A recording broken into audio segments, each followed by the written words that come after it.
Hey everyone, it's Brian again. So before I get started, you're going to probably hear some knocking in the background. I have a female turtle that's in that little splashing. She's a little antsy. Every once in a while she'll need to get out of her tank and go run around the yard, dig holes, and do some women's stuff. She likes to make holes for her eggs and stuff like that. So that's her making noise in the background, the splashing. And before we get started, as usual, you can follow me on Twitter and Instagram at TNCMyLife. I know that channel's been a little dead lately, or those two channels have been a little dead lately. I've been doing other things, still driving, just not driving people around. I'll get more into that later. But some people asked me, I actually got an email the other day, and some of my friend drivers have been asking me like what's going on or what am I doing, what's up with ACRO. So hopefully this video will help clear my thoughts on ACRO and Uber in general. Hope everybody had a good Halloween, whether it be with families or driving, friends. So the title of this video, I think I'm just going to call it just the death of ACRO, or ACRO is dead. Because it seems like it is apparent that Uber wants to kill it, and they're making an attempt to kill it, or they are killing it. Not necessarily you just accepting canceling every once in a while, but you know the way we were doing it, which is a quick succession, as one driver told me that they look for, and it's understandable. Honestly, I thought it wouldn't last forever. But it's good to know that we kind of influenced Uber to change their app, and it's very important that you as a driver take notice, and that I take notice that they made some modifications to their app because of what we were doing, which is good. That's what they're supposed to do. That's what good engineers are supposed to do, software engineers. I mean, they kind of develop the software, but once humans start getting their hands on it and start using it, well, you have to design the software around them in a way too. So props to Uber for doing that. However, the way they do it, of course, they they don't give you everything. They still didn't include a decline button, or a reject button, or anything like that, because they don't want you to reject rides. So, I mean, what we did was good. I mean, yeah, it wasn't going to last forever, and some people were out there like, oh yeah, see what happens, you guys do this, and then they change it, you guys get rid of all the tricks, and I'm like, dude, no, it wasn't even about that. The ACRO was just really just a tool for us. You should still not drive your car for less than 2.5, in my opinion. You should just go offline. That seems to be the real trend lately. So if you guys are heavy ACRO users, just go offline. I mean, that's going to make the service even more horrible, because more drivers are going to go offline and nobody's going to be visible, so the customers are going to like the Uber app if it's going to say they need to get to work or need to get somewhere. If it's going to say for like 10 or 15 minutes, no UberX available, they're not going to like that at all. They're probably just going to go use Lyft. So I don't know. I was always under the impression that maintaining the illusion of service was very important, very key. But I guess not. So even Uber says to go offline. However, this is something that I've been kind of wondering lately. Even Uber says to go offline. I remember in the past that they would send out texts to drivers saying, hey, you're going offline too much, and your account's being flagged and for going off and on and offline too much. So I don't know. I just don't know what they want, really. I know that for sure they don't want you to make money.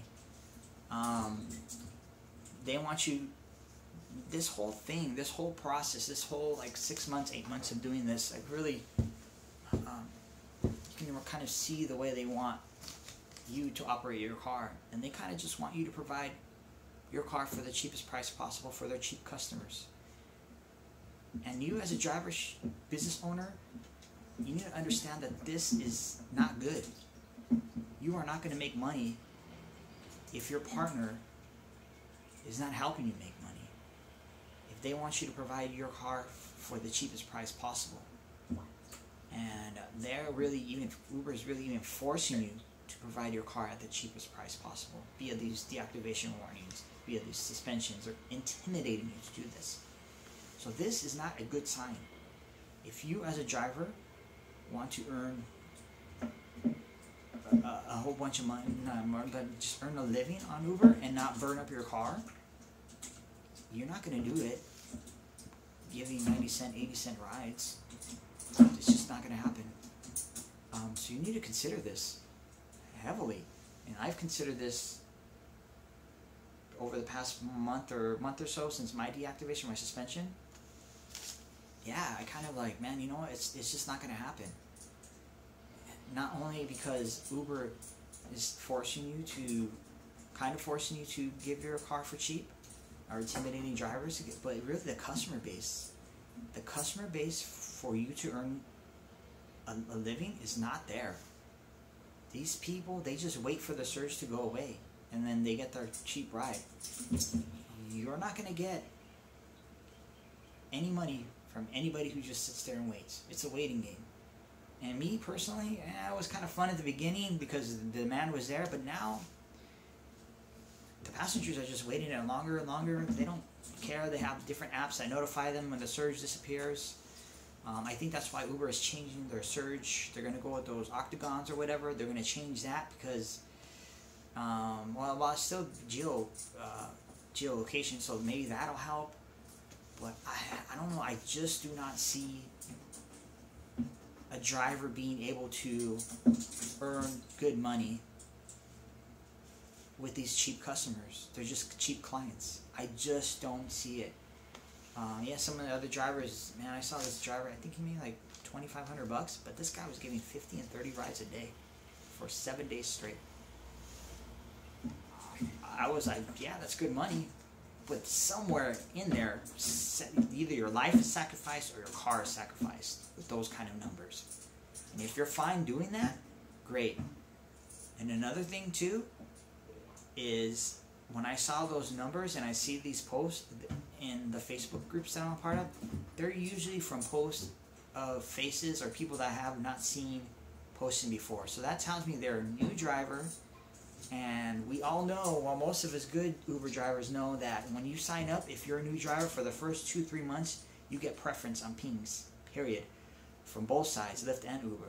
So these guys, they're probably getting the preference of pinging. They're just going. But eventually, the high is going to wear down like this, and I see it all the time. I see the high comes down, and then eventually they post later like, man, I can't get a ping for nothing. Well, your learning curve is over. Now you got to work. So, I mean, those numbers are great. I mean, they're great. They're great numbers. $1,200 a week, $1,500 a week. But definitely, it's going to come at a sacrifice somewhere. And I just turned 50,000 miles in 1 year in my car, and I was just like, wow, that's a lot. I mean, yeah, I probably should have seen it earlier. But it really wasn't until the past like 3-4 months that I was like, man, this is not good. Just monetarily, it's not good. My savings account wasn't good. Everything wasn't good. So yeah, those numbers kind of come at a sacrifice. So I mean, us doing ACRO is a good thing. In my other videos, I don't know if you watched them. Some of you guys watched all of them, which I appreciate. Some of you guys watched the long ones, which I appreciate even more. But one thing I said in those videos was that Uber does not teach you about surge. They don't tell you jack about surge. When you sign up, hey, here you go, and they put you on the road. And then I would see it all the time on the different groups that I'm part of, or different forums over at Uber people. Hey, what do these orange and yellow squares mean? It's just like, wow, what? You don't know what that means? Yeah, so Uber didn't tell you jack shit about surge. Nothing. Zero. Nada. Well, guess what? Maybe they were listening. Because in the new update, what's the first thing that pops up? This is how surge works. So, maybe they are listening to me. Maybe somebody is sitting down and watching those. But yeah, they don't tell you. Now, finally, after how long have they been around? 5 years? Finally, they have a thing. It's like, oh, this is how surge works. Yeah, they put it in other places, but nobody goes to YouTube and watches those videos. I don't even think they have like a fact. Well, they do have a fact, but I don't even know if it's on there. Nobody drivers don't read that junk half the time. It's like, oh, I sign up, let's go give a ride. Very few people actually go through the tutorials that Uber provides. But there it is, right when you open the app, what it is, and how it supposedly functions. And if you ever read that thing, this is what I want you to do. Every time it says to get Ubers on the road, just supplement it with get Ubers online. That's what it really means. That's what it's there to get you online, not necessarily on the road. Like you're gonna wake up and, hey, I'm gonna get off my couch. It's 2-point surge, 5 miles away from me. It's gonna be there when I get there. No, this is there to get you online and offline. That's what you have to focus on. So yeah, just keep on going offline, online. Hopefully they don't start flagging accounts for that. And then another thing too is I've heard from different places, different sources, different drivers, even I've kind of started doing it, is just letting the rides ping out. If you go online and you get a request immediately that is not surge, just let it go away.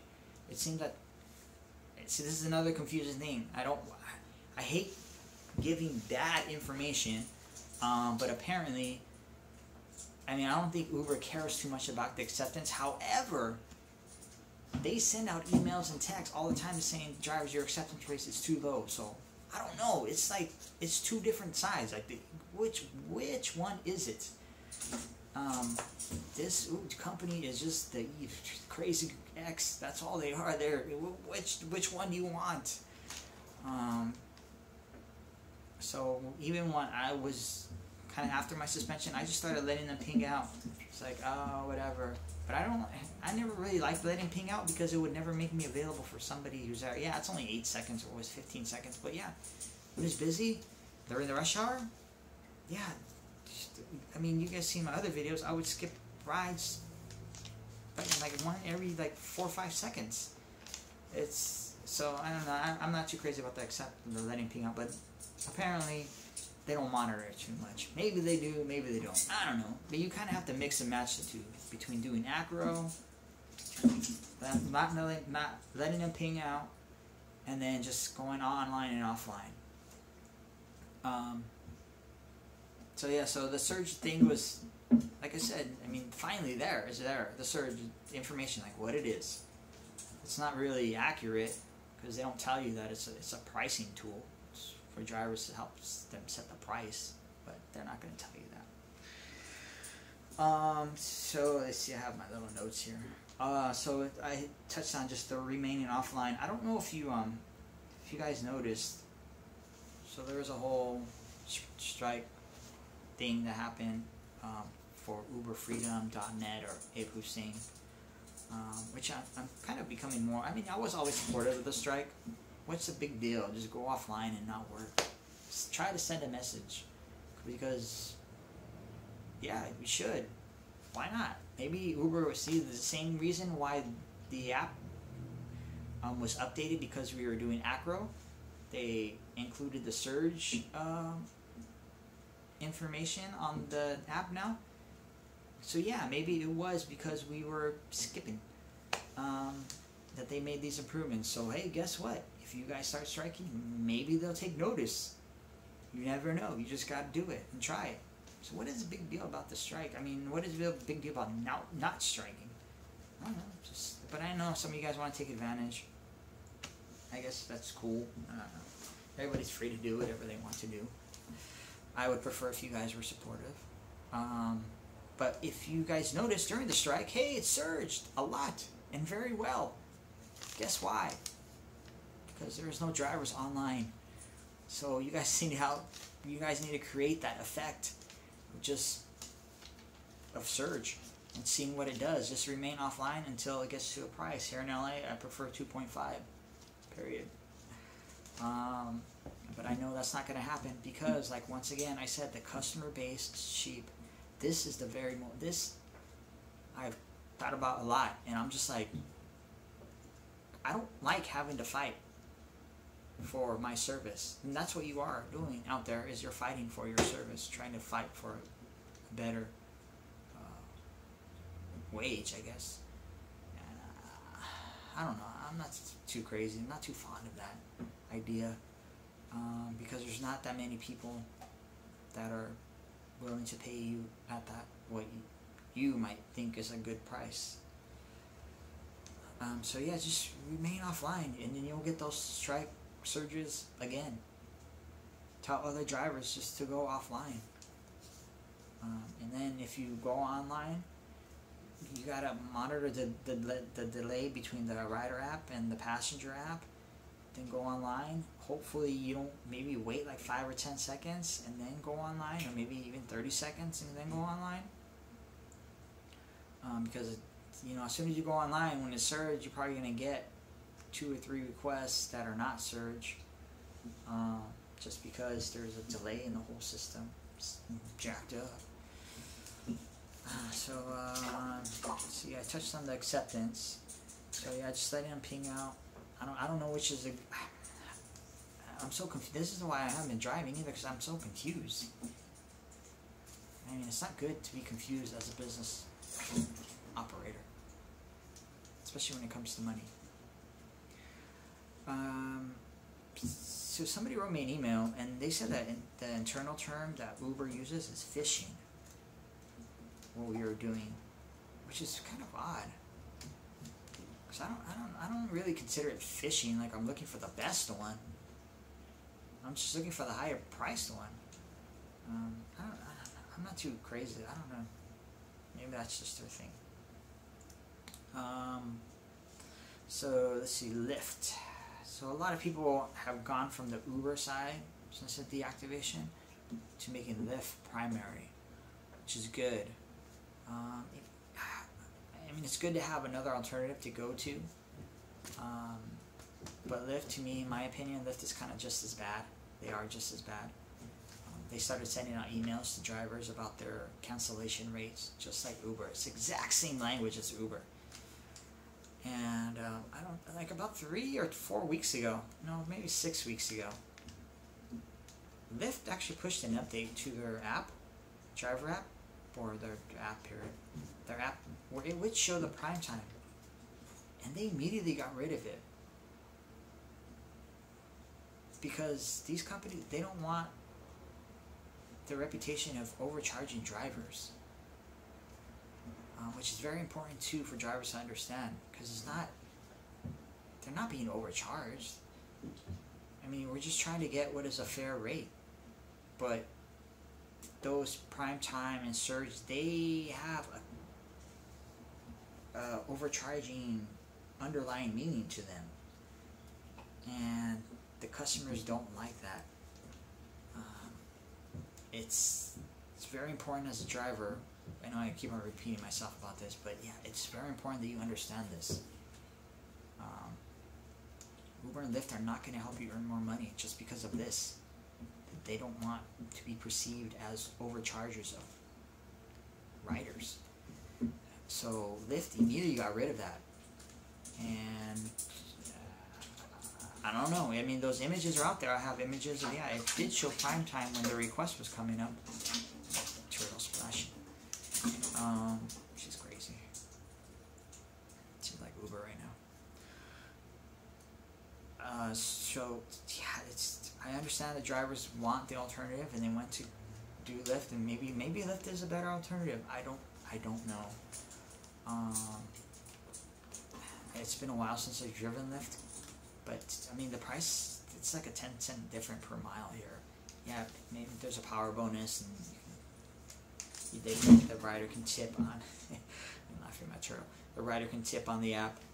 But yeah, maybe those are things to drive for. But me, I was kind of like, I don't know. I've just kind of done with Lyft. I've been driving for Lyft for a while now. They're to me, they're just as bad. Maybe Lyft is slightly better, but not much. They kind of do the same thing. So my last thing here about the Uber thing is the surge pricing group. So I've gotten some texts to join. So I'm still going to maintain that. I think I'm going to probably, I've kind of slacked on putting everybody in a database because I've been focusing on other things, but I am going to send out a message and hopefully tell you guys, just stay offline, period. Just stay offline, wait for surge. Now the app actually shows you the surge. You can see it while you're offline, so that's a big deal. Again, why do you think they did it? because we were skipping, and that's what we want. So they just want you to stay offline, and so I guess not accept. So yeah, I'll be maintaining the surge pricing group. I mean, I still have faith that maybe Uber will be good in the future. I'm still going to maintain my account. Maybe I'll give a ride every now and then. But the desire to wake up early, go to my spot, give people rides for, and then try to it's the fighting. The fighting is what really maybe started wearing me down within the past couple. The fighting for a higher rate. And you're fighting with the riders. You're fighting with the customer. That kind of wore me down. I was just like, fuck this. I'm just kind of like done skipping, doing all that stuff while I'm driving. Yeah, I just kind of wore me down. So the surge pricing group, I'll still maintain it. I think it's a good group to have. Hopefully drivers are still driving. Just try to go offline more, and that's the same thing. It takes patience and discipline, just like ACRO does, and it takes even more patience because discipline now, because the surge, it used to refresh every minute, but now it's like every 4 minutes. Yeah, so that's like 4 times a night. I mean, it doesn't seem like a lot, but yeah, it's a lot. It is a lot. To be waiting and trying to get a ride like every 4, because you don't know if it's going to go up, down, sideways, completely go away. You just don't know. So 4 minutes is a long time. Yeah. All right. So what have I been up to? So since my deactivation, actually before my deactivation, somebody mentioned food and delivery in one of the Facebook groups I was a part of. I think it's the Uber drivers Facebook group.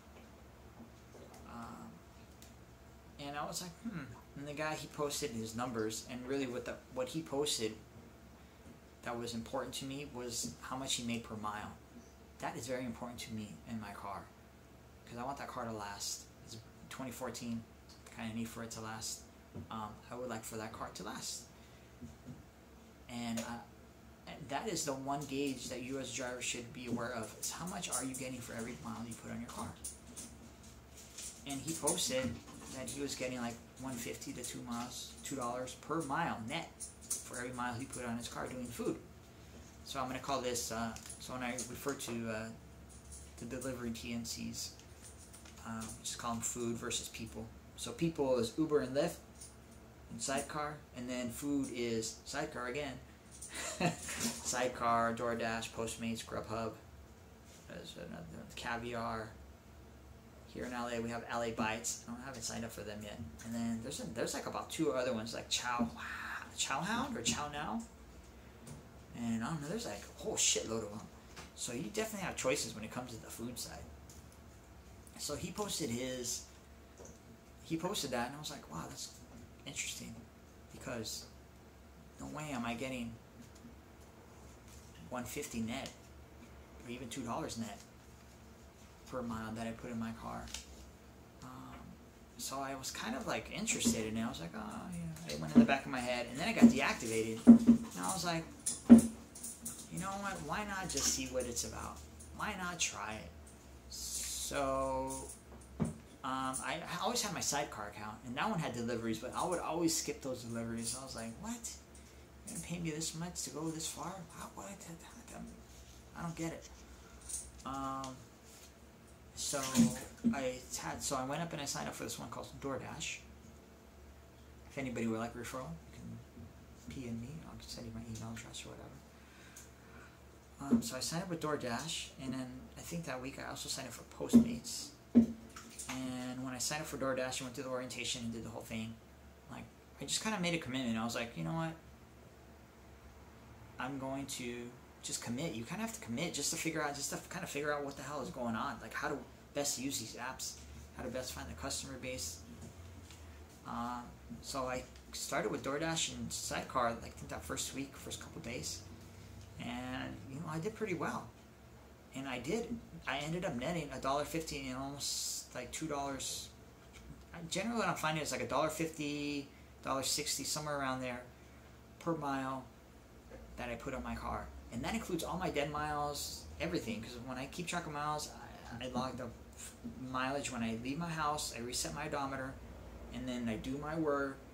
Sometimes I come home during the middle of the day, and then I go back and do another shift, and then I come back, and that to me is my mileage for the day. So yeah, I was finding that I was making more per mile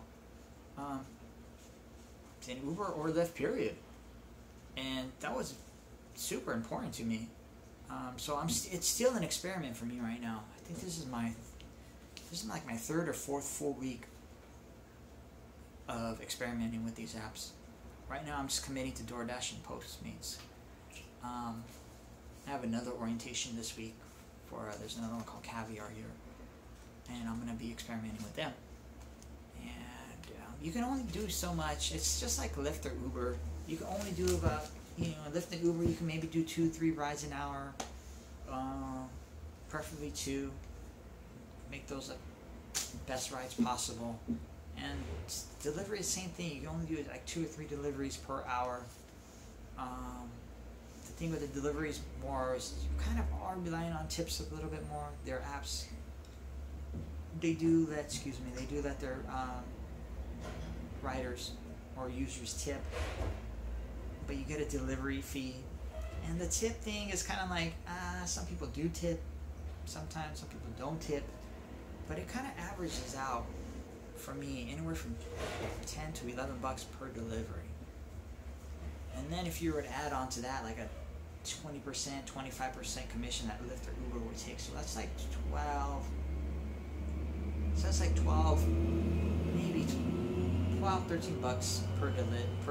Let's say if it was a people ride, 12 or 13 bucks per ride, which is kind of average, which is what I actually did on average.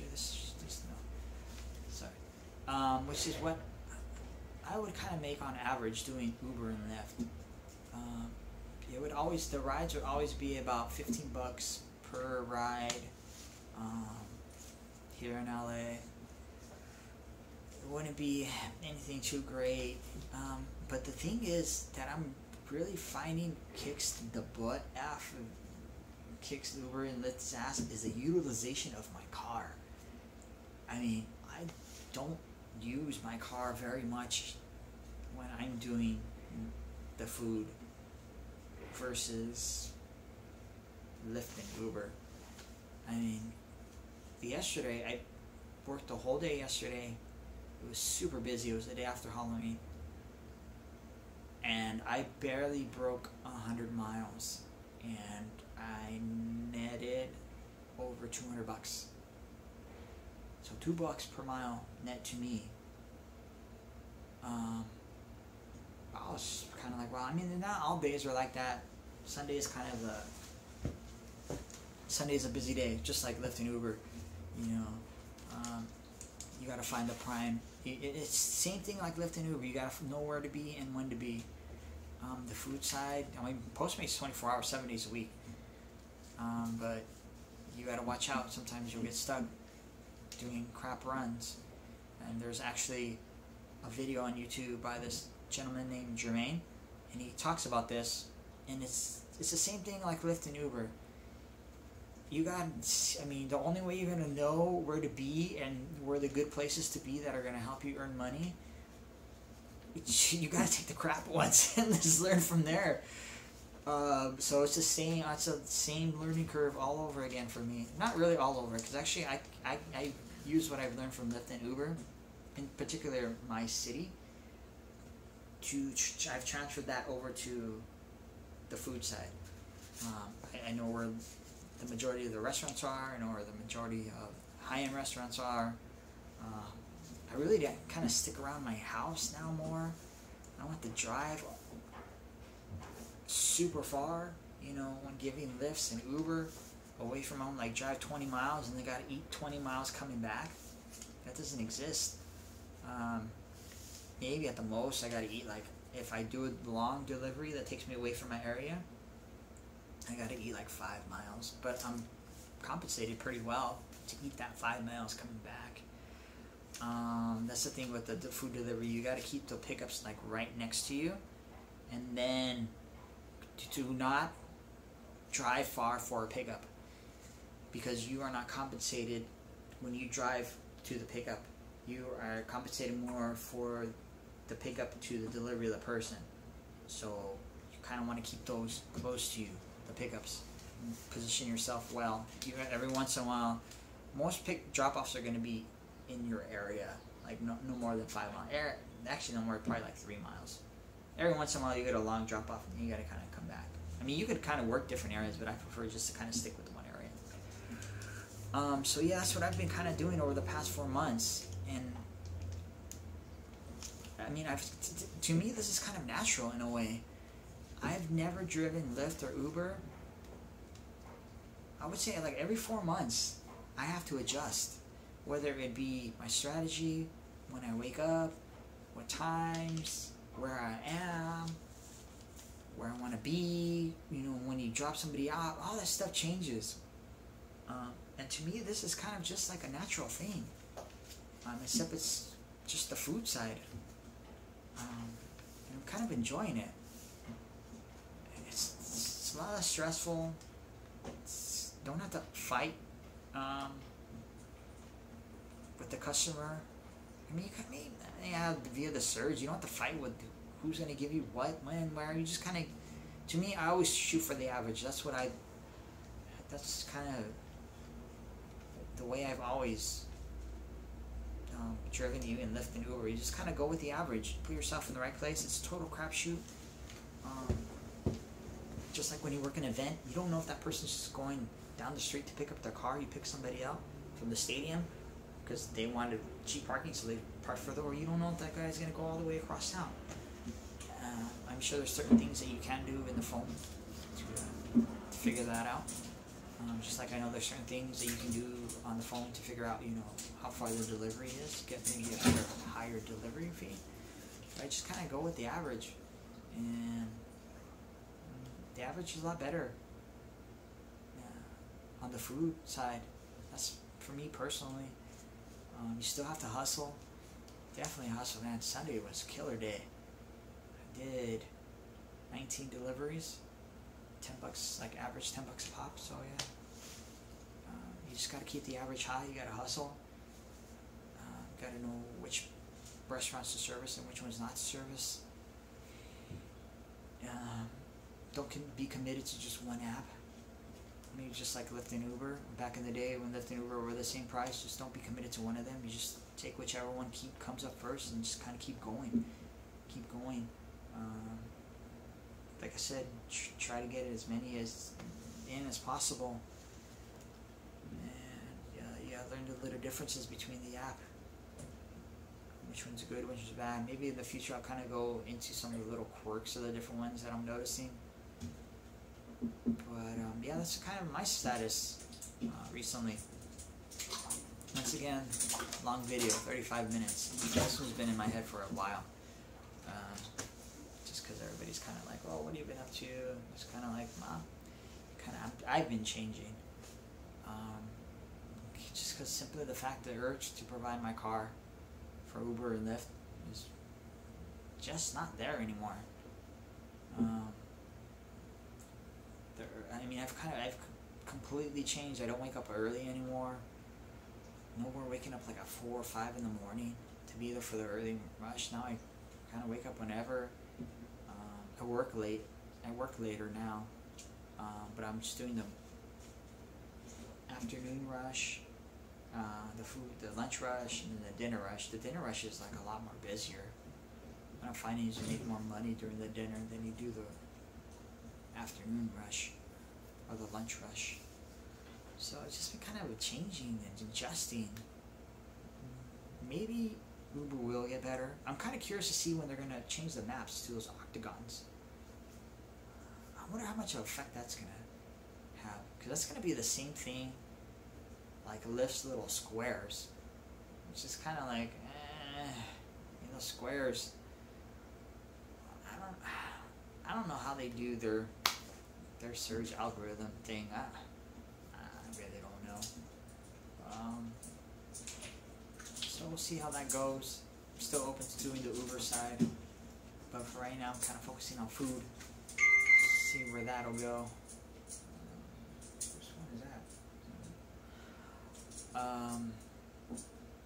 Yeah, that's kind of it. Maybe if you guys have any questions or comments, always comment. I've been slacking on the comments big time. Apologize for that. But I'm on the road. I'm not like some other YouTube people that they don't work as much or they don't drive as much.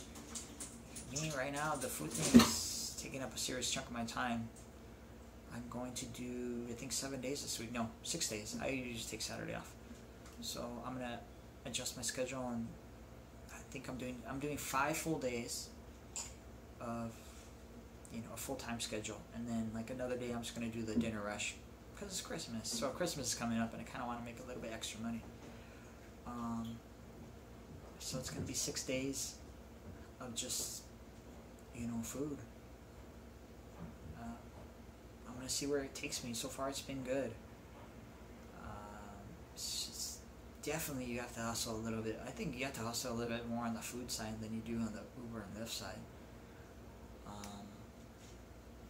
Yeah, finding parking and all this crazy stuff that you have to deal with. It's not fun, but you get to. It's just like Uber, Lyft. You kind of find your areas. You know where to be. You know where generally what kind of parking you can get away with. Yeah, it's been interesting. So I'll keep you guys informed of everything. And actually my next video is going to be about this upcoming strike and what the gentleman over on, is it Uber Strike MA? What does the M stand for? Uber Strike Members Association? I don't know.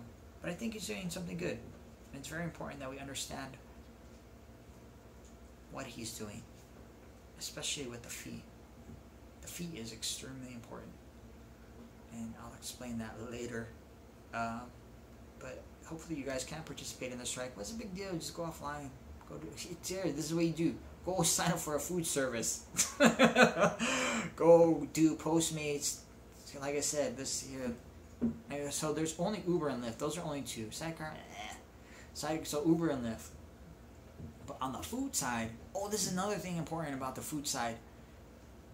Mr. CEO Travis Kalanick, he did a little speech over here at UCLA, and what did he say that Uber is going to be focusing on? This is very important for you as a driver too. What does he say? Uber is going to be focusing on packages and food. Where does that leave you, the UberX driver, car driver? You're in the third chair, so you're going to be kicked to the side. Uber is going to focus on packages and food. They're focusing on Uber Eats big time. Uber Eats, I don't know, I looked at the numbers. Uber Eats numbers suck big time. So, okay, so we have Uber Eats, Postmates, DoorDash, Caviar, Grubhub, LA Bites. There's this other one called Chow. I think it's Hound or Chow Now. I see they have the tablets at the restaurants. 7. What other one is there? I think that's about it. So you have 7 versus 2. You have like a 300% more options on the food side to make money than you do on the people side. Delivery thing is, and you're gonna have Amazon coming out, so that's 8. So the delivery side is kind of interesting right now. They're still just as shady as Uber and Lyft, with their fees and their pay and all that stuff. And, yeah, they're still just as shady, and things they do are just as shady. But you as a driver, you have options. You have lots of options. 8 versus 2. 400% increase versus 2. You as a driver, during this strike that's coming up, go sign up for a food thing. And yeah, it took me a while. Maybe it took me it took me 1 day to get over the whole, I'm not gonna do food. That's belittled. That's beneath me. It took me 1 day. As soon as I saw the numbers on what I was getting per mile for my car, that was sold. That was it. Done. I mean, if I wanted to get $2 per mile on my car, yeah, I would have to. It would have to be 2.5 surge all the time here in LA. That is not happening.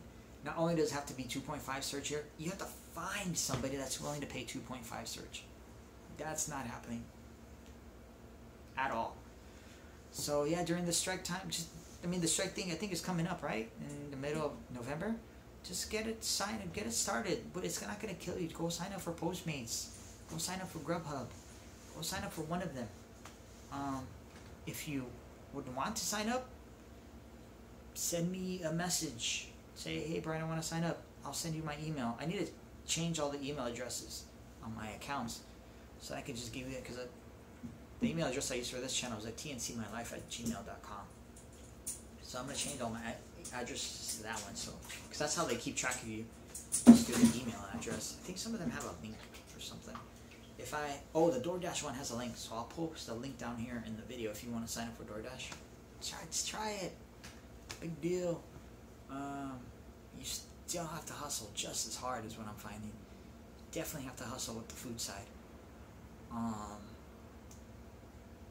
Yeah, and maybe I'll talk about my food adventures in upcoming videos.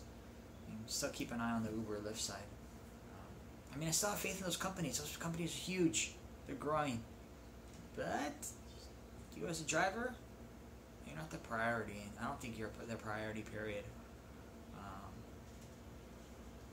And it's really that, I know I'm repeating myself a lot, but it's really that battle between you and the customer to pay a higher price. That's the death nail in this whole thing. It's not good. It's definitely not good. Why do you think, oh man, I forgot to touch on this in the video. Why do you think Uber raised their Safe Rider fee? Because they need more money. And they can't get more money from cheap people. They have to force the rider to pay an extra 60% to the Safe Rider fee. And guess where that goes? That all goes to Uber. None of that goes to you. So now the minimum fare, they're probably taking, especially with the commission increases recently, they're probably taking like 40-50% of the fare now.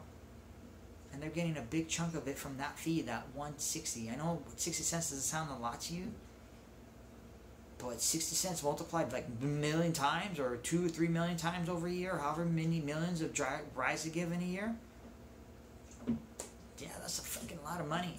And then there's also the way they account for it. They probably, I don't know how they're taxed on it, but that's like a fee. That's not part of their income from their commission, so it's probably accounted differently. And they probably have to pay, they probably have like a different tax schedule on that via GAAP. So yeah, that's pretty important. That it's as soon as, and when I saw that too, that was another reason. When I saw they increased the fee, I was like, what? You guys are increasing the Safe Rider fee? What does that even go to? Oh, it goes to background checks. Yeah, okay, whatever. That's a big chunk of their earnings. The Safe Rider fee itself is a big chunk of their earnings. So now they just increased their earnings by 60%. Just overnight, by jacking up the Safe Rider fee. Did they increase your earnings as a driver by 60%? No. Instead, they're arguing you. They're trying to deactivate you about it. They're trying to get you to cower in the corner and not make as much money. So that was another thing that just got me in the stomach. It was just like, man, it just pissed me off. And I was like, maybe the food side. Let's just try the food side, Brian, is what I said to myself. Hey, and lo and behold, it's actually been working pretty well for the past 2 or 3 weeks. So yeah, go sign up for a food one, just for the fuck of it. Go make your money before the strike happens, and when the strike is gonna happen, just do deliveries. Take a break. Take a break from Uber and Lyft. Do deliveries. You're probably gonna make just as much on that side, and you're probably gonna use your car a whole hell of a lot less. So yeah, thanks everybody for watching again. A long ass video again. Damn it, I try to keep this at 30 minutes. When I saw the timer coming, I was like, oh yes, I can make 30 minutes. Nah, it's just like 45 minutes. So yeah, hopefully that answers everything. probably answers nothing. I know I ramble, but whatever. I make one of these videos once a month, once every couple weeks, as opposed to somebody who on this YouTube that makes 10-minute videos like every single day. It's like you can either watch one of my videos. You don't even have to watch this thing. Play it in the background. Go do the dishes. Go do the laundry. Go for a walk. Play it in the background. You can listen, or you can sit on when you're having coffee in the morning. Just play it. I'm just a filler. That's all I am. So yeah, just play it in the background. Life will be better. So once again, thanks everybody for watching and listening to me. My next video is going to be about the strike and some little things maybe you should pay attention to about the strike. Maybe the strike and the whole Uber strike movement. Oh, that's what it is. Uber Strike Movement Association. I think that's what it is. So maybe you should pay a little bit more attention to that. And maybe you should consider giving the $10 per month. Yeah, just maybe. And maybe why it's a good thing. So the next one, I'll be talking about that. And if you have any questions, feel free to ask away in the comments, and I'll comment, or I'll bring them up in one of my other videos. Alright, take care everybody. Be safe, drive safe, go sign up for a food one. Why not? What the fuck? Who cares?